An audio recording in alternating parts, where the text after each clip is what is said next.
Hello les gens, c'est Bojo. Aujourd'hui on va installer OpenMediaVault comme système NAS.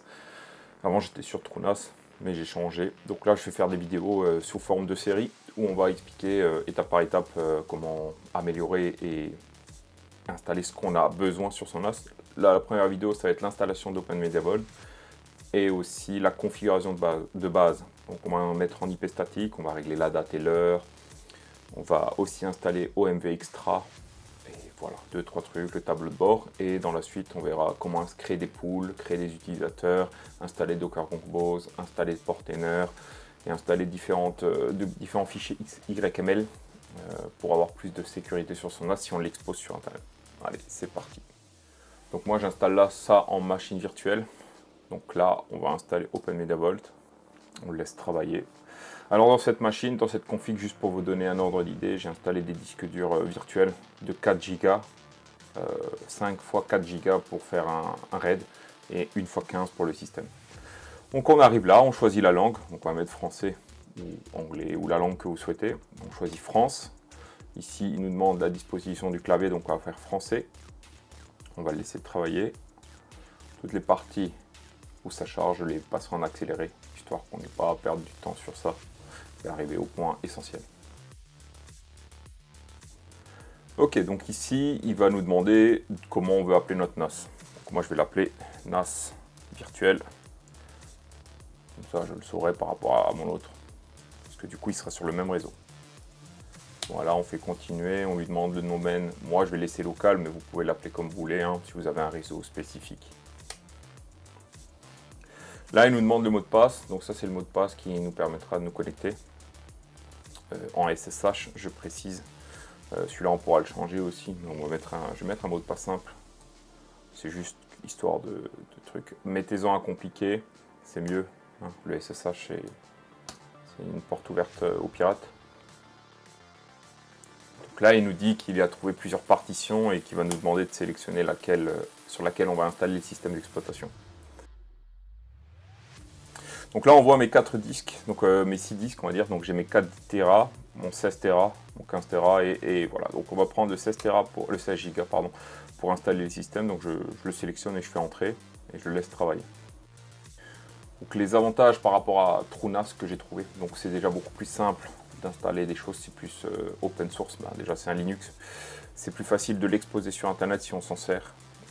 Et aussi, il y a beaucoup plus de flexibilité et c'est beaucoup plus simple d'utilisation quand on n'y comprend pas grand-chose. Les autorisations sous TrueNAS, c'est beaucoup plus compliqué que sur OpenMediaVault. Je mettrai un petit lien de mon système d'exploitation TrueNAS quand je l'ai installé. Si ça vous intéresse, vous pouvez y jeter un coup d'œil et à vous de choisir celui qui vous intéresse.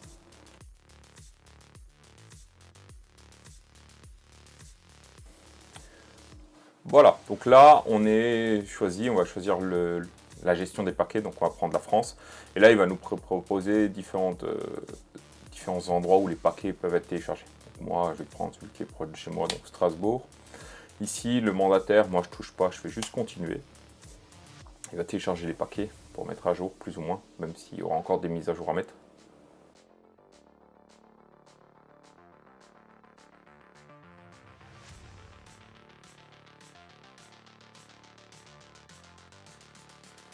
Ok, donc l'installation est terminée, on fait continuer. Il va redémarrer. Alors théoriquement, vous êtes obligé d'enlever votre clé USB de boot ou ce que vous avez utilisé. Il va redémarrer et il va donner l'adresse IP sur laquelle on va pouvoir se connecter. Donc voilà, là il nous donne notre adresse IP pour nous connecter. Donc c'est 192.168.31.91. Donc on se rend sur le navigateur. On tape l'adresse IP. Et là, on a l'accès et l'interface de OpenMediaVault. Alors, pour le nom d'utilisateur, c'est admin. Et le mot de passe, c'est toujours open. C'est OpenMediaVault. Je vous le mets là. De toute façon, je le mettrai dans la description. Ça, c'est le mot de passe qui est d'installation basique. Et on peut le changer. Donc, pour le changer, première chose qu'on va faire, c'est on va changer le mot de passe. Donc, on clique sur le petit utilisateur et on fait modifier le mot de passe. Et là, on met le nouveau mot de passe. Et on fait enregistrer. On ne peut pas changer l'identifiant, ce sera toujours admin, mais voilà. Ensuite, première chose que je vais faire, c'est mettre l'interface en sombre, parce que ça fait moins mal aux yeux. Et la première chose qu'on va faire, c'est qu'on va commencer vite fait un tour d'horizon. Donc le tableau de bord, c'est là où on peut voir des informations. Si vous voulez mettre des choses, en fait vous cliquez ici, page de paramétrage, et vous sélectionnez. On va tout sélectionner et on fait enregistrer. Donc là, il va vous mettre les infos, la mémoire, si vous utilisez, ce qui est en route. Voilà. Bon, là pour l'instant, il n'y a rien. Ensuite, dans le système, donc vous avez l'interface utilisateur. Donc ça, c'est le port par défaut qui utilise 80. Moi, je vous conseille de le changer, mais ça, on verra plus tard dans une vidéo sur la sécurité. Alors la déconnexion automatique, ça, c'est toutes les 5 minutes. Moi, je vais la mettre sur tous les jours. Sinon, il va se déconnecter toutes les 5 minutes. Je vais devoir me réidentifier et je fais enregistrer. Alors sur TrueNAS, par rapport à OpenMediaVault, on n'est jamais obligé de revalider une seconde fois. Donc là, on enregistre et après, on est obligé de valider ou de restaurer. Donc on clique sur la petite flèche en haut dans la bannière jaune et on fait oui. Conseil, quand vous faites une opération, sauvegardez, faites enregistrer et validez-la tout de suite parce que sinon ça peut poser des problèmes. Okay. Ensuite, dans le système, donc on a l'interface utilisateur qu'on vient de voir. C'est si on va avoir une connexion sécurisée. La date et l'heure, donc moi je suis en Europe Paris, c'est ce qu'on a mis avant. Les notifications, ça c'est si on veut recevoir des mails. Moi je m'en sers pas. Gestion de l'alimentation, ça par exemple, moi j'en ai planifié une sur mon NAS, que mon NAS s'éteint tous les jours à 22h ou 23h, vous réglez comme vous voulez. On verra ça. Surveillance, c'est si on veut voir les activités. Tâches planifiées, c'est si vous voulez lancer des activités, des mises à jour, ou même par exemple éteindre ou allumer votre NAS, vous pouvez le faire. Il y a les certificats SSH, SSL, ça on verra plus tard. Ici, gestion des mises à jour. Donc là, on va aller dans la gestion des mises à jour, on va aller dans paramètres. Et on va faire mise à jour des préversions. Et on fait enregistrer. C'est pour avoir les updates avant qu'ils sortent. On fait oui. Et on n'oublie pas, comme d'hab, de valider. Donc là, il y a 55 mises à jour. Je vais les faire. Donc on clique sur la petite flèche télécharger. On fait confirmer et on fait oui. Et ensuite, on laisse travailler. Alors, là, on n'a pas changé l'adresse IP. Je vous conseille soit de faire les mises à jour avant, parce qu'il sera en DHCP et ça va le faire automatiquement, il prendra les bonnes IP, soit de le faire une fois qu'on a mis l'IP statique, mais faire attention qu'on ait bien accès à Internet ensuite. De toute façon, si vous n'avez pas accès à Internet après avoir mis une adresse IP statique, il vous mettra une erreur.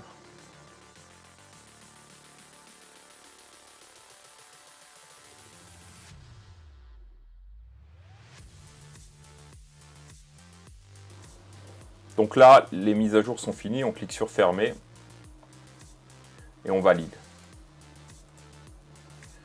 Donc là, notre NAS est à jour. De toute façon, si vous allez sur le tableau de bord, ici, vous informera si vous avez des mises à jour. Ici, sauf si vous ne l'activez pas. Donc dans le système, on retourne dans la gestion des paquets. On peut faire un petit check. Normalement, on est à jour. Et maintenant, on va mettre le NAS en IP statique. Donc pour ça, on se rend dans réseau, en interface. Et ici, on peut voir qu'il nous a déjà attribué une IP. Donc on la sélectionne et on clique sur le petit stylo modifier. Et ici, on est en DHCP. On va mettre statique. Donc moi, je vais lui laisser la même adresse, donc je la retape, 192.168.31.91. Le masque de sous-réseau, donc ça, c'est à vous de trouver. Si vous ne savez pas, vous ouvrez une commande de terminal et vous faites ipconfig en attaché. Il vous donnera. Moi, je sais que c'est 255 points. 255 points. Hop. La passerelle, donc vous pouvez utiliser, moi c'est celle de mon routeur, donc je vais utiliser. Vous pouvez utiliser celle de votre box si vous n'avez qu'une box. 192.168.31.1.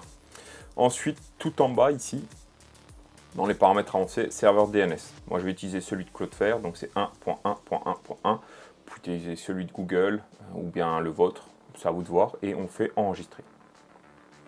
Donc là, théoriquement, il va nous demander de le valider. Hop, on valide.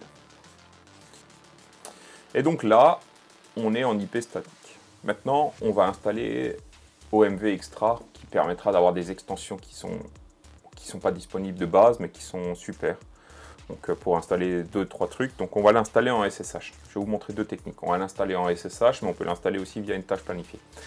Donc pour une tâche planifiée, on se rend dans Système, on fait tâche planifiée, on en crée une.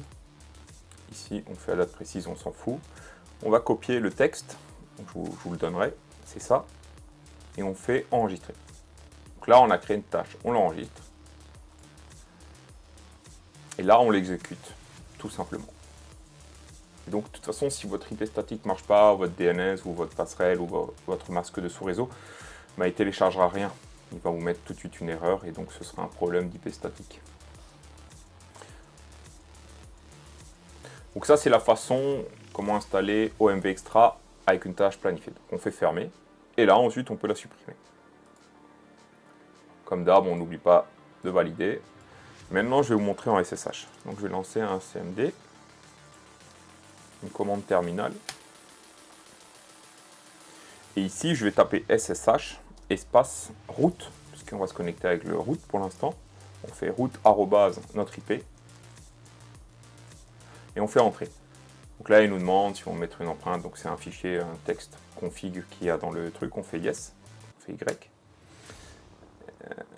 Faut mettre yes en entier, pardon. Ok. Et donc là, il va nous demander le mot de passe. Le mot de passe, c'est celui qu'on a mis lors de l'installation de OpenMediaVault. Et donc là, du coup, on est connecté. On voit qu'on est connecté root, ici, root, à @nas virtuel. Et là, je prends la même commande qu'avant, celle-ci, que j'ai copiée dans la tâche planifiée, et je fais entrer. Et là, il va la mettre à jour. Elle est déjà installée, mais en gros, c'est le même principe, il l'installe aussi.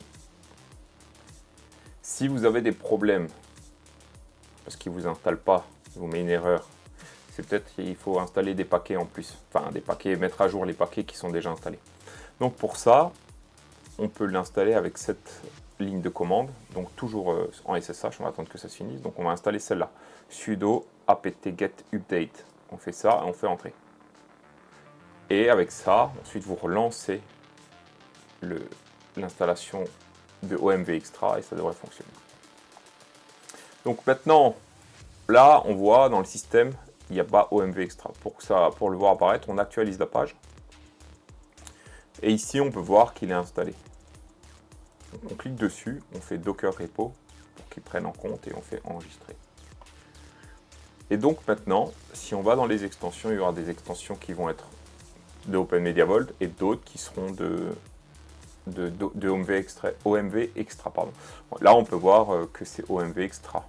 Là, c'est par exemple OpenMediaVault Anacron, ça vient de OMV Extra. OpenMediaVault APT, ça vient de la source du paquet OpenMediaVault.